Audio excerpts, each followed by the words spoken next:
parte de lo que es las alteraciones hemodinámicas en el organismo. Ustedes han llevado los fenómenos hemodinámicos, ¿no?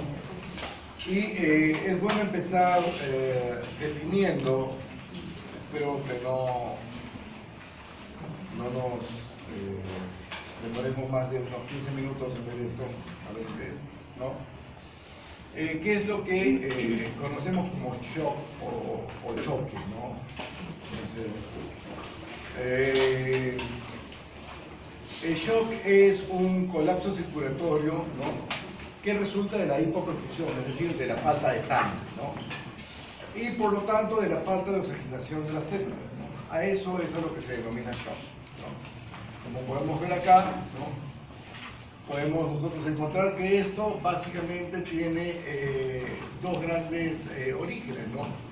El gasto cardíaco, ¿no?, el cual puede verse alterado o disminuido, ¿no?, y la resistencia periférica, donde la capacitancia, por llamarlo de alguna manera, del sistema vascular, ¿no?, puede terminar produciendo secuestro sanguíneo. Eso es básicamente, entonces falta de perfusión. Un shock termina siendo falta de perfusión, ¿no? Las causas de shock, ¿no?, pueden ser, cuando nosotros hablamos de la parte justamente de distribución del flujo, ¿no?, arritmias, obstrucción al flujo de salida, como por ejemplo si nosotros tenemos un taponamiento cardíaco. ¿Todos entienden cómo funciona un taponamiento cardíaco? Tienen un derrame a nivel del pericardio y el corazón no puede contraerse, ¿no? Eso es un taponamiento cardíaco, ¿no? Entonces, en ese caso, no hay forma como bombear el corazón, y al no poder bombear hay hipoperfusión, y al haber hipoperfusión no llega el oxígeno, y al no llegar el oxígeno caemos en shock, ¿no? Esto se puede producir también por un infarto, donde el corazón deja de latir o tiene una ineficiente contracción, como en los casos de la fibrilación, que son la mayor parte de los casos donde tenemos infarto, ¿no? Puede haber un shock hipovolémico por pérdida, por hemorragia, ¿no? También por pérdida de líquidos, reacciones ya sean inmunitarias o a nivel del sistema nervioso que pueden provocar vasodilatación o coagulación intravascular diseminada y en esos casos un secuestro sanguíneo, ¿no? Entonces, volvemos nosotros a centralizar las causas de shock en dos, ¿no? Disminución del gasto cardíaco, ¿no?, como hemorragia o falla ventricular izquierda severa, ¿no?, y vasodilatación periférica diseminada, como lo que ocurre en sepsis o trauma severo con hipotensión, ¿no? Esas son las causas de hipoperfusión en general, ¿no? El organismo humano es en su gran mayoría agua, ¿no? Y de toda esa agua, del 50-60% de lo que nosotros tenemos de líquido en el cuerpo, que va disminuyendo conforme pasan los años, ¿no?, podríamos decir que apenas un 10%, entre 5 y 10% se encuentra a nivel vascular, ¿no? Todo el resto está en otros compartimentos, ¿no? Los tipos de shock que nosotros podemos catalogar en esta, digamos, clasificación que es apegada a Robbins, que es un libro de texto, ¿no?, son el shock hipovolémico, el shock cardiogénico, el shock séptico, el shock neurogénico y el shock anafiláctico, ¿no? Y en esos tópicos vamos a hacer una muy pequeño repaso general para que podamos nosotros enfocar cada uno de ellos, ¿no? Cualquier pregunta que tengan, cualquier inquietud, esto lo podemos hacer completamente interactivo, porque no, probablemente cuando uno está dando una conferencia, hay muchos puntos, por más que tenga la libre memoria, que se pueden quedar en el tintero, ¿no? Sobre todo cuando tenemos tantas fotos. Bien, el shock hipovolémico, para no olvidarnos, puse una arteria sangrando. ¿Cómo reconocen que es una arteria? Está disparando la sangre hacia arriba, ¿no? O sea, esto no es un sangrado pasivo, es un sangrado bien activo, ¿no? Entonces, se trata de colapso circulatorio debido, ¿no?, a la reducción del volumen, ¿no? Pues esto puede ser por hemorragia masiva, pérdida de fluidos también, como los grandes quemados a través de la piel, ¿no?, o trauma severo, ¿no? Pérdida de fluidos del tracto gastrointestinal a través de vómitos o diarrea, ¿no? Eso lo podemos ver en casos de enfermedades, intoxicaciones alimentarias. Acá tuvimos un periodo donde la gente se moría. En los años, a principios de los 90 se dio una epidemia de cólera y no sabíamos cómo manejarlo, porque no había habido una epidemia de cólera en el Perú en muchos años, además nunca había habido una tan grande, ¿no? Los pacientes te llegaban todos los días a las emergencias en estado de shock, porque tenían diarreas acuosas, con aspecto de agua de arroz, y la forma de reponerlos incluso no era solamente la tradicional de ponerles líquido, ¿no?, sino que hay, para poderle reponer las sales que perdían, ¿no?, había toda una fórmula que aprendimos a manejar acá, y después ya no se nos moría ninguno, ¿no? Todos nos volvimos expertos canalizando a la gente en la epidemia de cólera, ¿no? Pero era increíble porque tú agarrabas y le ponías un cloruro chorro y después le ponías el lactato Ringer y lo veías resucitar completamente, de venir en un estado crítico, ¿no?, en minutos estaba nuevamente incorporándose, ¿no? Y se salvaron muchas vidas, ¿no?, al aprender a tratar eso. Esa es una causa, por ejemplo, del shock hipovolémico, pérdida masiva de volumen, ¿no?, de tal manera que no llega a perfundir, ¿no? En el shock cardiogénico, como hemos visto, lo que falla es la bomba, ¿no?, lo que falla es el corazón. Una causa frecuente y la que probablemente más relacionamos a shock, ¿no?, es el infarto cardíaco, ¿no? Como saben, las arterias coronarias son muy superficiales, son delgadas, ¿no? Se pueden alojar en las mismas ateromas que se desprenden y terminan desplazándose hacia los vasos más pequeños, ¿no?, que están generalmente más hacia el endocardio, porque si se han dado cuenta, las arterias coronarias son superficiales y se meten hacia el endocardio, ¿no? Bueno, ahí es donde se produce un infarto. Si el infarto es lo suficientemente grande, nos va a causar un fallo de la bomba. Y esto deviene en una ineficiencia del ventrículo isquémico del ventrículo izquierdo para bombear, ¿no?, nos lleva a un shock cardiogénico, ¿no?, y pérdida de conciencia, porque al final la falta de perfusión te va a llevar a pérdida de conciencia, pero toda una sintomatología que tiene que ver con sudores y todo eso, ¿no? Bien, el shock séptico está asociado a infecciones, ¿no?, generalmente de bacterias gram negativas, ¿no?, que secretan endotoxinas, ¿no? Pueden ser también bacterias gram positivas, en algunas ocasiones incluso hongos o viremias, ¿no? Y esto nos va a llevar a una falla orgánica múltiple, ¿no?, lo que ahora se llama el síndrome de respuesta a las infecciones, ¿no? Esta falla orgánica múltiple se va a manifestar ya sea a nivel de una pancreatitis, ¿no?, a nivel de falla hepatorrenal, ¿no?, son consecuencias de una falla orgánica múltiple que se produce como una reacción a este síndrome inflamatorio, ¿no? Por otro lado, ¿cómo se produce este shock séptico, ¿no? La presencia de las endotoxinas de las bacterias, sobre todo de las membranas del lipopolisacárido de las bacterias gram negativas, que es lo más frecuente, ¿no? Va a producir tanto vasodilatación como daño del endotelio. Ese daño del endotelio nos va a producir lo que se denomina una coagulopatía de consumo. Y la coagulopatía de consumo es, en otras palabras, la coagulación intravascular diseminada, ¿no?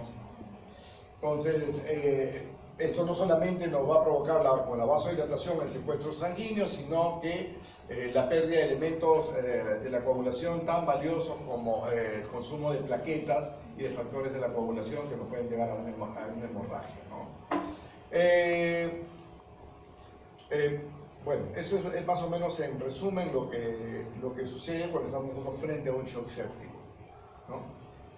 El shock neurogénico se produce cuando hay una interrupción entre el impulso nervioso que mantiene el tono vascular, ¿no?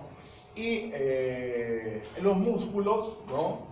Que son los que hacen el tono a nivel vascular, ¿no? Entonces se interrumpe, ¿no?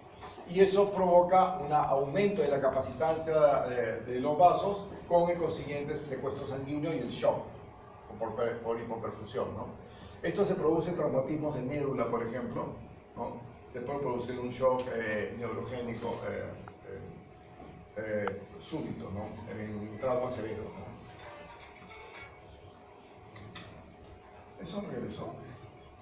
El shock anafiláctico. Bueno, eso tiene que ver con el proceso de inmunidad tipo 1, ¿no? Que es anafilaxia, ¿no? La hipersensibilidad tipo 1, ¿no? Entonces, cuando estamos expuestos a un alergeno, este alergeno va a ser en algún momento reconocido por el cuerpo, va a ser fagocitado, ya sea por las células dendríticas o por los macrófagos presentadores de antígenos. Esto se lo van a presentar las células B, ¿no? Productoras de inmunoglobulina E, ¿no? Estas células B van a producir estas inmunoglobulinas y se van a pegar, ¿no? A los mastocitos, ¿no?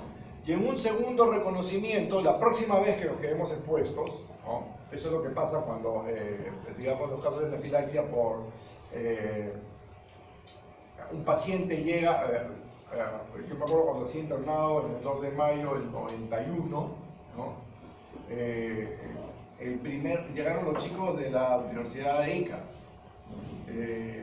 dos muchachos, todos se pedían guerreros los dos, y les tocó guardia, y llega un paciente y le preguntan, como era lógico, viene un paciente con fiebre, con malestar, le querían poner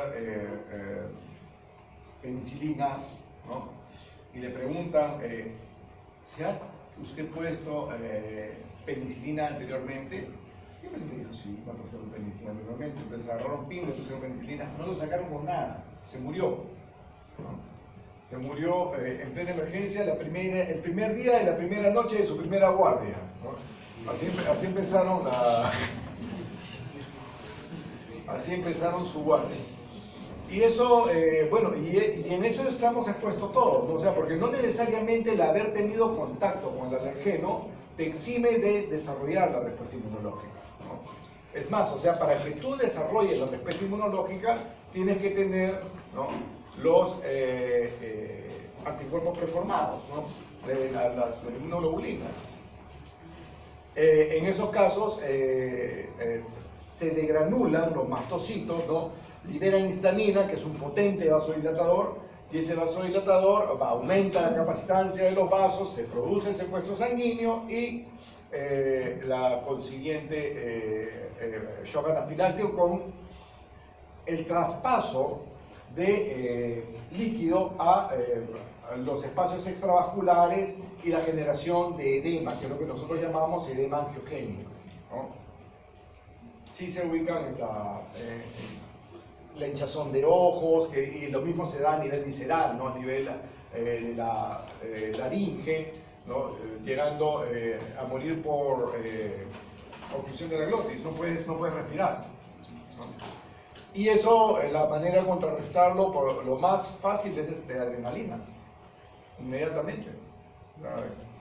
Pero la adrenalina es también es una cosa, es como manejar siempre algo muy delicado, porque cuando nosotros manejábamos los pacientes con asma, no usábamos ni siquiera la jeringa, solamente la mojábamos con 1/3 de esas jeringas de insulina muy delgaditas, ¿no? Y era un enjuague de la jeringa lo que usábamos para sacar al paciente con crisis de asma, ¿no? En estos casos se usa una pequeña cantidad de adrenalina y el paciente generalmente responde, ¿no? Generalmente, no siempre, ¿no? Bien, en los estadios del shock hay un primer momento donde la hipotensión o el aumento de la capacitancia o la pérdida sanguínea, dependiendo del tipo de shock al que nos estemos enfrentando, se va a ver compensada, ¿no? En ese primer momento, la hipotensión compensada es el estadio temprano no progresivo, ¿no? Donde los mecanismos compensatorios como el aumento del ritmo cardíaco, ¿no? La vasoconstricción nos van a ayudar a compensar la pérdida de volumen, ¿no? En el estadio 2, que es el estadio progresivo de disminución de la frecuencia tisular, ¿no? Estos mecanismos de compensación se ven insuficientes, ¿no? Y vamos a comenzar a tener trastornos metabólicos, ¿no? Comienza la acidez metabólica, ¿no? Que más adelante nos van a llevar al estadio más avanzado, que es la falla de microcirculación o injuria celular, donde ya no es reversible este proceso y es el tercer estadio o estadio irreversible de shock, ¿no? Donde hay muerte celular, ¿no? Y daño irreversible, ¿no? Entonces eso es a lo que se refiere a los estadios de shock, ¿no? Las manifestaciones morfológicas, como hemos conversado en alguna práctica, ¿no? En los momentos donde hay hipoperfusión, lo que sufre generalmente es lo que está más distante a la irrigación sanguínea. Entonces un órgano que tiene una entrada vascular única, tenemos un órgano sólido como el riñón, ¿no? Es uno de los primeros en afectarse, ¿no? Y curiosamente la irrigación renal entra a través del ilio, pero se dirige hacia donde están los glomérulos, que es la zona cortical, ¿no? Y de ahí dan la vuelta a las arterias arciformes, ¿no? Hacia la parte tubular, que es la parte más central. Bueno, la parte tubular generalmente sufre necrosis, como en este caso, primero una tumefacción, ¿no? Y después terminan en necrosis. Estos son túbulos necróticos, esta es una necrosis tubular aguda, ¿no? Donde estos túbulos pierden la capacidad de filtrar, ¿no? Entonces, es parte de las manifestaciones del shock, ¿no? Una de las partes más tempranas, ¿no? Es la agresión al riñón, ¿no? Esto, bueno, con medidas de mantención solo se regenera, pero sí necesita mantener al paciente de manera que pueda darles el tiempo al riñón de regenerar su función completamente, ¿no? Otras cosas que son comunes en el shock son necrosis en el cerebro, áreas de infarto, ¿no? Necrosis centrolobular en el hígado, como lo hemos visto en la práctica también. A propósito de mi grupo, la lámina que han puesto, que hemos dibujado, no es de cirrosis hepática, ¿no? Eso no es una cirrosis hepática, es un hígado muy congestivo, que son los hígados como se ven en shock también, ¿no? Porque es un tipo de hiperemia pasiva, ¿no? Ahora, eso nos puede llevar a cirrosis cardíaca, pero la cirrosis cardíaca es el cambio que se ve en el hígado por una congestión hepática crónica, ¿no? Debido a la insuficiencia cardíaca, pero no es una cirrosis, ¿no? Lo digo como los fines del examen, porque no estoy muy seguro de cómo se va a manejar, ¿no? La necrosis centrolobular en el hígado, que es la vena centrolobular, por la congestión, la pasividad justamente de la congestión, ¿no? Los cambios grasos a nivel del corazón o hígado, ¿no? Que son posteriores al daño, ¿no? Hemorragias en parche de la mucosa del colon, por isquemia, depresión de lípidos en la corteza adrenal y edema pulmonar. Esos son los cambios que generalmente nosotros vemos asociados a las manifestaciones de shock, ¿no? En estos casos podemos ver esto, por ejemplo, es lo que nosotros veíamos en la práctica, ¿no? Es un parénquima hepático con áreas de congestión vascular intensa, ¿no? Y pigmento de hemosiderina, que en la diapositiva, cuando la vean directamente, probablemente la van a ver mejor, ¿no? Y esto también lo hemos visto, pero lo hemos visto en otra circunstancia, ¿no? Asociado a un proceso inflamatorio. Esto es un proceso de edema pulmonar, ¿no? Solamente son los alvéolos, pero todo está lleno de un líquido rosado, ¿no? En el shock se produce un fenómeno también que se llama el daño alveolar difuso, o pulmón de choque, ¿no? Donde se deposita fibrina, ¿no?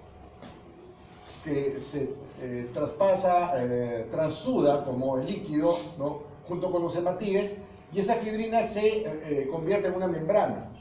Eso se llaman membranas hialinas, ¿no? Esa membrana impide que haya, incluso así no tengamos líquido dentro de los alvéolos, de que haya intercambio de oxígeno, ¿no? Intercambio de aire dentro de los alvéolos, ¿no? Para la respiración, ¿no? Lo otro es los tipos de infarto, ¿no? Que son consecuencia de los fenómenos de hipoperfusión, ¿no? De una u otra manera, ¿no? El infarto es la necrosis resultante de la isquemia, ¿no? Esta isquemia se produce por obstrucción del flujo sanguíneo, ¿no? Y a esto es lo que en el tejido nosotros lo conocemos como infarto. Pero hay dos tipos. Este es un ejemplo de cómo se produce, por ejemplo, un infarto cardíaco. La placa del trombo, ¿no? El espasmo vascular, la pérdida de paso por obstrucción del lumen sanguíneo, ¿no? Los infartos pueden ser de dos tipos, ¿no? Uno es el infarto anémico, ¿no? Que son blancos y se producen en órganos sólidos que tienen un solo flujo de entrada. Ahí podemos ver como ejemplos el corazón. Este es un infarto cardíaco, es un infarto anémico. Áreas totalmente blancas, ¿no? O claras, grises, de isquemia, ¿no? Son causados generalmente por la oclusión de la arteria en el corazón, vaso y riñón, como ejemplo. Y los otros son aquellos órganos que tienen varias afluencias de sangre, ¿no? Que tienen bastante circulación colateral, ¿no? Esto es un ejemplo de un infarto a nivel pulmonar, ¿no? Entonces se obstruye la arteria bronquial y vamos a tener probablemente las venas de retorno de las venas pulmonares, ¿no? Que van a inundar todas las áreas necróticas, ¿no? Cuando ustedes han estudiado lo que es el daño de muerte celular, el daño irreversible de la célula, ustedes han visto cómo en algún momento el oxígeno deja de ser un factor positivo, ¿no? Porque cuando la célula ya está dañada, ¿no? Y vuelve la irrigación, se produce la liberación de radicales libres que terminan de destruir el proceso de necrosis, ¿no? Eso es un poco lo que pasa acá, ¿no? O sea, tienen varios afluentes, ¿no? Esto pasa en el intestino, que también tiene circulación colateral a nivel de las mesentéricas, a nivel de pulmón, que son órganos muy sueltos, esponjosos, ¿no? Donde vamos a tener infartos hemorrágicos, ¿no? Este es un ejemplo, por ejemplo, de lo que es el pulmón. Aquí vemos cómo se han necrosado completamente las paredes de los alvéolos, ¿no? ¿Ya? Vemos macrófagos cargados de pigmento de hemosiderina, que lo hemos visto también en la práctica, justamente en la congestión hepática, ese material refringente, amarillento, pardo amarillento, ¿no? Y las necrosis incluso a nivel de los vasos, ¿no?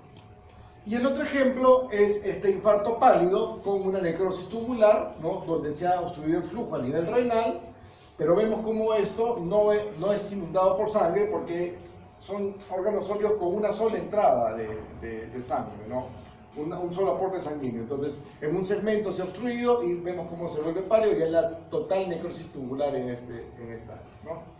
Entonces, son los tipos de infarto que nosotros vamos a poder identificar.